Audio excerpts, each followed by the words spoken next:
Long ago మనిషి తనకి నచ్చినట్టు లైఫ్ని లీడ్ చేసేవాడు. Set of rules and regulations ఏమీ లేకుండా ఎలా పడితే అలా లైఫ్ని లీడ్ చేసేవాడు. సో ఇలా లీడ్ చేయడం వల్ల మిగతా మనుషులకి అది ప్రాబ్లం అవుతుందని చెప్పి మన యాన్సిస్టర్స్ అందరూ కలిసి సొసైటీలో లైఫ్ని లీడ్ చేయాలంటే కొన్ని set of rules and regulations రాసుకొని వాటిని గ్రంథాలుగా మార్చి స్టోర్ చేసి రాజులు రాజ్యాలు చేసేవాళ్ళు. సో అలా టైం మారే కొద్దీ, కాలం మారే కొద్దీ ఆ set of rules and regulations కాన్స్టిట్యూషన్స్గా మారాయి. అలాగే రాజ్యాలే గవర్నమెంట్, స్టేట్స్, కంట్రీస్గా విడిపోయాయి. సో ఇలా మన స్టేట్ని నడిపించేది గవర్నమెంట్.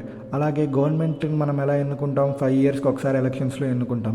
సో ఈ సోదంతా మాకెందుకు బ్రో? దీనికి మూవీస్కి రిలేషన్ ఏంటంటే, జనరల్గా 5 ఏళ్ళకి ఒకసారి ఎలక్షన్స్ జరిగేటప్పుడు మూవీ సైడ్ నుంచి ఒక చిన్న టెక్నీషియన్, లైట్ బాయ్ దగ్గర నుంచి స్టార్ హీరో, స్టార్ డైరెక్టర్ దాకా ప్రతి ఒక్కరు వెళ్ళి వాళ్ళ ఓట్ని క్యాష్ చేసుకుంటారు. సో మరి ఇలాంటి ఓటుని వేసేటప్పుడు జనరల్గా వాళ్ళు ఎవరు సపోర్ట్ మనకి చెప్పరు. ఎందుకంటే కాంట్రవర్సీస్ అవుతాయనో, లేదంటే ఇంకా ఏమైనా వాళ్ళ సినిమాలో ఆడడమనో, ఎందుకో మరి వాళ్ళది పార్టీకి సపోర్ట్ చేస్తున్నామని చెప్పరు. బట్ కొందరు యాక్టర్స్ అయితే డైరెక్ట్గా పాలిటిక్స్లోనే ఉంటారు, కొందరు యాక్టర్స్ అయితే వేరే యాక్టర్స్కి సపోర్ట్ చేస్తారు. అలాగా ఒక స్టార్ డైరెక్టర్ డైరెక్ట్గా తన సపోర్ట్ మొత్తం చంద్రబాబు నాయుడు గారికి అని చెప్పి చాలా ప్రీ రిలీజుల్లో, ఇంటర్వ్యూస్లో, అలాగే ఆ సినిమాల్లో కొన్ని సీన్లలో కూడా చెప్పారు. ఆయన ఎవరు, ఆ సీన్లేంటి, ఇంతగా పొలిటీషియన్ ఎవరు, చంద్రబాబు నాయుడు గారికి సపోర్ట్ చేసిన స్టార్ డైరెక్టర్ ఎవరు తెలుసుకోవాలంటే మన వీడియో చూసేయండి.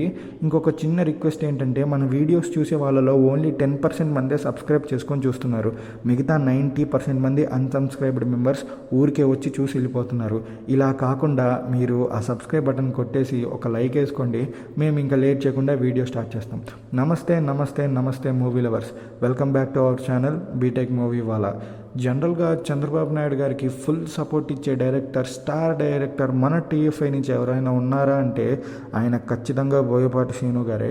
బోయపాటి శ్రీను గారి సినిమాలు ఫస్ట్ సినిమా దగ్గర నుంచి మొన్న వచ్చిన స్కంద దాకా ప్రతి మూవీలో డైరెక్ట్గా ఆర్ ఇండైరెక్ట్గా టీడీపీని సపోర్ట్ చేస్తూనే ఉంటారు. అలాగే ఇలా కాకుండా 2014 నుంచి 19 దాకా చంద్రబాబు నాయుడు గారు సీఎంగా ఉన్న టైంలో మన కృష్ణా నదికి, గోదావరి నదికి పుష్కరాలు వచ్చాయి. వాటికి ప్రోమోస్ కావాల్సి వస్తే ఆ ప్రోమోస్ని డైరెక్ట్ చేసింది బోయపాటి శ్రీను గారు అని ఎంతమందికి తెలుసు.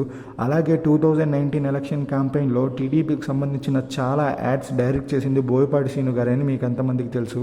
ఇలానే కాకుండా బయట ప్రీ రిలీజ్ ఈవెంట్స్లో కానీ, ఆయన ఇచ్చే ఇంటర్వ్యూస్లో కానీ డైరెక్ట్గా టీడీపీకి, చంద్రబాబు నాయుడు గారికి సపోర్ట్ చేసి మాట్లాడుతూ ఉంటారు.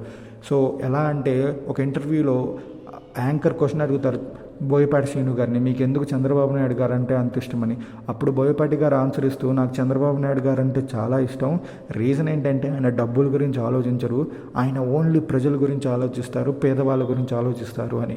అలాగే ఇలాంటి ఇంటర్వ్యూస్, అలాగే ప్రీ రిలీజ్లో స్పీచ్లు కాకుండా ఆయన మూవీస్లో కూడా చాలా సీన్స్లో టీడీపీకి సపోర్ట్ చేస్తూ ఉంటారు.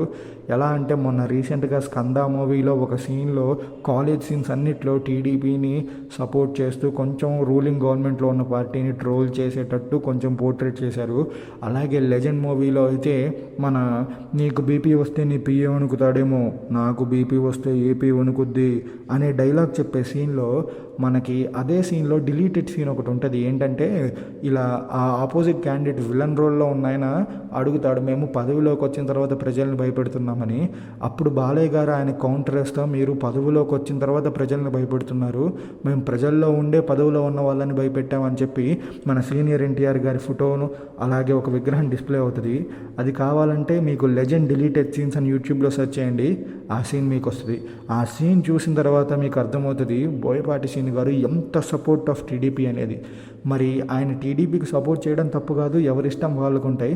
కానీ ఒక పబ్లిక్ ఫిగర్ తీస్తూ ఆయన ఒక మూవీ డైరెక్టర్ అయ్యి ఉండి, అది కూడా ఒక స్టార్ మూవీ డైరెక్టర్ అయ్యి ఉండి, పెద్ద హీరోస్ని పెట్టుకొని సినిమాలు తీసే ఆయన ఇలా పాలిటిక్స్లో డైరెక్ట్గా ఇన్వాల్వ్ అవడం ఎంతవరకు కరెక్ట్ అంటారు? మీ ఒపీనియన్ని కింద కామెంట్ చేయండి. అలాగే బోయపాటి గారి ఫ్యాన్స్కి మన వీడియో షేర్ చేయండి, టీడీపీ ఫ్యాన్స్కి మన వీడియో షేర్ చేయండి. ఇంకా మన ఛానల్ని సబ్స్క్రైబ్ చేసుకోండి. Thank you for watching.